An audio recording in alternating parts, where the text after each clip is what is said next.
قالی ہے ایرانی، لہو مجھ کو رلاتی ہے جوانوں کی تناسانی۔ کہتے ہیں کہ خون سے، آنکھوں سے خون کے آنسو بہانے کو دل کرتا ہے موجودہ نوجوان نسل کے بگاڑ کو دیکھ کر۔ غلط صحبتوں میں مبتلا یہ نوجوان نسل غلط صحبتوں میں مبتلا ہو کر غلط عادتوں میں مبتلا ہوتی ہے، اور ہم سمجھتے ہیں کہ اس بگاڑ میں سب سے بڑی ذمہ داری ہے، اس بگاڑ کے سب سے بڑے ذمہ دار، مجھے معاف کیجئے، خود ان کے ماں باپ ہیں، خود ان کے والدین ہیں، خود ان کے ماں باپ ہیں۔ بچہ جب بھی پیسے پوچھتا ہے دیتے جاتے ہیں، نہ یہ محاسبہ کرتے ہیں اتنا پیسہ کہاں خرچ کر رہا ہے، نہ کبھی یہ محاسبہ کرتے ہیں کالج سے دیر آتا ہے تو کہاں جاتا ہے، نہ یہ محاسبہ کرتے ہیں جو صحبتیں اس نے اپنائی ہیں، جن کو دوست بنایا ہے، اس کی دوستیاں کیسی ہیں۔ والدین یہ سب دیکھتے نہیں، اور والدین کی آنکھیں کب کھلتی ہیں؟ جب بچہ بگڑ جاتا ہے اور بگڑ کر اس حد کو پہنچ جاتا ہے کہ جہاں اس کی اصلاح ناممکن ہو جاتی ہے، وہاں والدین کی آنکھیں کھلتی ہیں اور خون کے آنسو ہوتے ہیں۔ اور میں معاشرے کی حالات کو سامنے رکھ کے ایک بات کہتا ہوں، یہ بہت بڑا المیہ اور ایک بہت بڑا چیلنج جو اس وقت نوجوان نسل کے سامنے ہے، خصوصاً اسکولوں کالجوں میں پڑھنے والی ہماری جو نوجوان نسل ہے، سب سے بہت بری لعنت جس میں نوجوان نسل مبتلا ہو رہی ہے، یہ ہے ڈرگس اور نشے کی لعنت۔ ڈرگس اور نشے کی لعنت، شہروں کا برا حال ہے۔ میرے علم میں ایسے کتنے واقعات ہیں، گھر اور خاندان کی عزت کا سوال ہے، ماں باپ اپنے آنسو بند کمروں میں بہا رہے ہیں، باہر کہہ نہیں سکتے، بتا نہیں سکتے۔ ایک مجبور باپ میرے پاس آیا، آ کے آنسو بہانے لگا، لمبی داستان اس نے سنائی، کہا کیا ہے، زندگی میں نے سعودی عرب میں گزاری اور کمانے کے لیے، اور جس اولاد کے لیے میں کماتا رہا، میرے سعودی عرب میں رہتے ہوئے وہ اولاد یہاں بگڑ چکی ہے، ڈرگس کا عادی ہو چکا ہے میرا بچہ۔ آپ یقین کیجئے، آتے ہیں وہ روتے ہیں، آنسو بہاتے ہیں، کروڑوں کی جائیداد ہے، لاکھوں کی نہیں، بے مجبور ہو کہ وہ انسان کہتا ہے کہ کاش کوئی ہو جو مجھ سے یہ کروڑوں کی جائیداد لے لے اور میرے اس بچے کو درست کر دے، میرے اس بچے کو درست کر دے۔ کیونکہ ڈرگس ایک ایسی لعنت ہے میرے بھائی، یہ جس کے اندر آ گئی، جو اس لت میں مبتلا ہو گیا، میں کہہ نہیں سکتا، میرے پاس الفاظ نہیں کہ زندگی کیسے عذاب بنتی ہے۔ گھر اور خاندان میں لمحہ لمحہ ایک ایک منٹ عذاب ہے، اتنا بڑا خطرہ رہتا ہے، کبھی وہ اپنی ماں کے زیور چرائے گا، کبھی اپنی بہن کے زیور چرائے گا، کبھی پڑوس میں چوری کرے گا، اور اگر ماں باپ اپنا ہاتھ ٹائٹ کرتے ہیں، پیسہ نہیں دیتے ہیں، یہ شخص اپنے ماں باپ پہ قاتلانہ حملہ کرنے سے بھی گریز نہیں کرے گا۔ اللہ المستعان۔ نوجوان نسل آج ڈرگس کی اس لعنت میں بری طرح سے مبتلا ہے، جس کی وجہ سے کئی گھرانوں اور خاندانوں کا سکون سا ہے۔ ضرورت ہے کہ خاص کر ہم اپنے نوجوانوں پہ نظر رکھیں، اور یہ پہلی ذمہ داری ماں باپ پہ عائد ہوتی ہے۔ ہم ماں باپ ہونے کی حیثیت سے اپنے بچوں پہ احتسابی نظر ڈالیں، یہ کہاں جاتے ہیں، کن سے ملتے ہیں۔ بگڑنے سے پہلے ذرا سی جستجو ہو، تھوڑا بہت بگڑے ہوئے بچے آسانی سے قابو میں آ سکتے ہیں، لیکن بگاڑ کی انتہا کو جو بچے پہنچ جاتے ہیں، ان بچوں کے لیے بہت خون کے آنسو بہا کر بھی والدین ناکام ہوتے ہیں۔ حضرات، ہمارے سماج اور ہمارے معاشرے کی ایک بہت بڑی الجھن غربت ہے۔ اور غربت کیا کہیں، بہت سارے مسائل کی جڑ ہے، بہت سارے مسائل کی جڑ ہے۔ غربت کی وجہ سے انسان اپنے اخلاق اور کردار کی بات کیا کرے، ایمان اور عقیدہ بھی گنوانے پہ مجبور ہے۔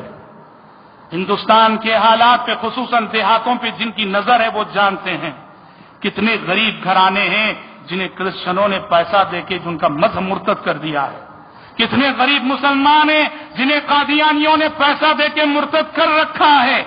قید الفقر ان یکون کفرا، صبح و شام کے اذکار میں نبی کریم صلی اللہ علیہ وسلم کفر اور فقر کو ملا کر پناہ مانگتے تھے۔ اللہم انی اعوذ بک من الکفر والفقر واعوذ بک من عذاب القبر، اے اللہ میں کفر اور فقر سے پناہ مانگتا ہوں، فقیری سے اور کفر سے پناہ مانگتا ہوں، اس لیے کہ فقیری اور کفر میں رشتہ ہے۔ اس غربت کی وجہ سے ہمارے سماج اور معاشرے کی کتنی الجھنیں ہیں جو اس غربت سے جڑی ہیں. کیا آپ یقین کریں گے اگر میں کہوں اور میں اس لیے کہنا چاہوں گا کہ ایسے واقعات میرے علم میں ہیں کہ ہمارے سماج میں، ہمارے معاشرے میں ایسے کتنے سرمایہ دار ہیں جو غریب کو قرض دیتے ہیں اور جانتے ہو کہ قرض واپس لیتے کیسے ہیں؟ قرض کو واپس لیتے ہیں ان کی نوجوان بیٹیوں کے جنسی استحصال کی شکل میں. ایک غریب باپ اپنا قرض ادا کرنے کی سکت نہ رکھتے ہوئے اپنے قرض کو اپنی نوجوان بیٹیوں کی آبرو کی شکل میں ادا کرتا.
غربت نے جو مسائل ہمارے سماج اور ہمارے معاشرے میں پیدا کر رکھے ہیں اس میں سے ایک بہت بڑی الجھن اور ایک بہت بڑا مسئلہ سود کی لعنت ہے. ہمارا غریب طبقہ 5,000 کے لیے اور 10,000 کے لیے مارواڑیوں کا غلام ہے، صرف 5,000 کے لیے اور صرف 10,000 کے لیے مارواڑیوں کا غلام ہے. اور ایسا غریب طبقہ ہے، سال ہر سال گزر جاتے ہیں، وہ 5,000 کا قرض وہ چکا نہیں سکتے، 10,000 کا قرض وہ چکا نہیں سکتے، صرف سود کی رقم چکانے ہی میں جو ہے ان کی ساری آمدنی خرچ ہو جاتی ہے. الحمدللہ ہمارے معاشرے میں ایسے افراد ہیں ہمارے سماج میں جو اپنے طور پر، جن کو اللہ نے، میں جانتا ہوں کچھ ایسے لوگوں کو جو اپنے طور پر غیر سودی قرضہ دیتے ہیں، مجبوروں کو اپنے طور پر غیر سودی قرضہ دیتے ہیں. غیر سودی قرضہ اس معنی میں کہ زیور لا کے رکھیے اور جتنا زیور آپ نے رکھا ہے اس کی آدھی قیمت آپ کو قرض میں دی جائے گی، آپ اپنی ضرورت پوری کرنے کے بعد پیسہ لوٹائیے اور اپنا زیور لے جائیے. الحمدللہ بہت سارے مقامات پہ بیت المال قائم ہیں اور بیت المال سے بھی ایسے بہت سارے غریبوں کی 2-4 سال پہلے وانمباڑی کی جماعت اسلامی کے تحت چلنے والے بیت المال کو میں گیا تھا بیت المال کے سسٹم کو جاننے کے لیے. وہاں ایک سسٹم بہت اچھا لگا. جو غریب لوگ ہوتے ہیں غریبوں کو 10,000 روپے قرض دیا جاتا ہے. 10,000 روپے. وہ ترکاری کا بزنس کریں، فروٹ کا بزنس کریں، جو عام طور پہ کم سرمایہ میں ہونے والی جو تجارتیں ہوتی ہیں، اور وہ جہاں بزنس کرتے ہیں روزینہ ان کے پاس بیت المال کا نمائندہ جائے گا، 100 روپے ان سے وصول کر کے آئے گا. 100 روپے دینا ان کے لیے کوئی مسئلہ نہیں. اس طرح 3 مہینوں میں یہ 10,000 کا قرض ادا ہو جاتا ہے، وہ اپنے پیروں پہ کھڑے ہو جاتے ہیں. ہمارے پاس غریب طبقے کو اونچا اٹھانے کے لیے ایسے منصوبے ہونے چاہیے. حضرت ہمارے معاشرے کی جو الجھنیں ہیں، ہمارے معاشرے کے جو مسائل ہیں، جو ہم سب سے اپنی ذمہ داریوں، ہم سب کو اپنی ذمہ داریاں یاد دلاتی. ایک ہے اسراف اور فضول خرچی. اسراف اور فضول خرچی کھانے پینے میں، پہننے اوڑھنے میں، اور سب سے بڑھ کر شادی بیاہ میں. شادی بیاہ میں جیسے کچھ اسراف اور فضول خرچی ہوتی ہے امت میں اجتماعی سطح پر، ایسے معلوم ہوتا ہے کہ امت کا مالدار طبقہ خرچ کرنے کے بہانے ڈھونڈتا ہے. خرچ کرنے کے بہانے ڈھونڈتا ہے. بیکار دسترخوان پہ شادیوں میں نعمتیں ضائع ہوتی ہیں، نعمتوں کا ضیاع ہوتا ہے. کاش کہ یہ دولت اور یہ پیسہ خرچ ہوتا ان غریبوں پر جو تعلیمی خرچ برداشت نہیں کرتے. کاش کہ یہ پیسہ خرچ ہوتا ان غریبوں پر جو بیمار رہ کے پیسہ نہ ہونے کے سبب علاج نہیں کرا رہے. کاش کہ یہ پیسہ خرچ ہوتا ان غریب لڑکیوں پر جن کا باپ، جن کا سرپرست اس لیے شادی نہیں کرا رہا ہے کہ اس کے پاس پیسہ نہیں ہے. کاش کہ یہ پیسہ خرچ ہوتا ان غریبوں پر جو سود کی لعنت میں مبتلا ہیں.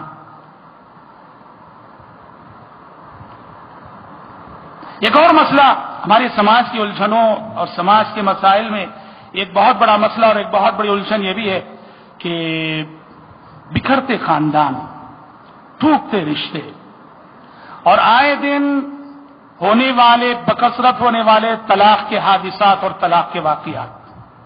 دیکھیے ایک چیز ہم نے خلیجی ممالک میں دیکھی، بہت اچھی چیز ہے. کیا ہے؟ وہاں جو ہے ہر شہر میں ایک کمیٹی ہوتی ہے جس کا نام ہے لجنۃ اصلاح ذات البین. یہ غیر رسمی کمیٹی، کچھ افراد جو اپنے طور پر حکومت کی تائید بھی انہیں حاصل رہتی ہے، لجنۃ اصلاح ذات البین، کہ وہ میاں بیوی جن میں اختلافات آ جائیں یا دو بھائی جو آپس میں لڑ پڑے، رشتہ دار لڑ پڑے، دو تاجر آپس میں لڑ پڑے، ان کے درمیان صلح کرانے والی اور کمپرومائز کروانے والی کمیٹی. الحمدللہ اس کمیٹی کے ذریعے، اس لجنہ کے ذریعے بہت سارے ٹوٹتے رشتے ہیں جو پھر سے جڑ جاتے ہیں.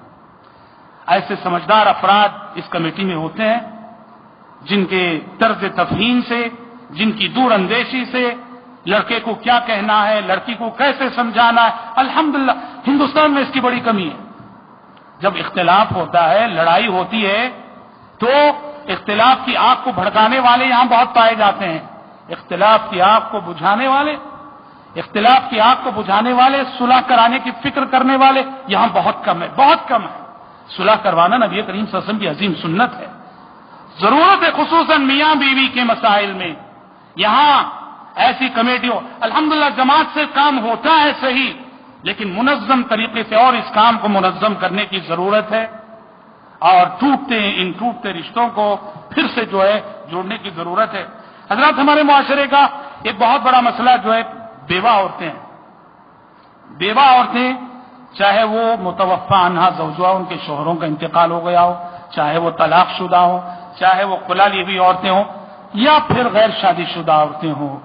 ہمارے معاشرے کی بہت ساری الجھنیں اور بہت سارے مسائل ہیں جو ان سے تعلق رکھتے ہیں، اور بہت ساری اخلاقی بیماریاں ہیں جو اس طبقے سے تعلق رکھتی ہیں.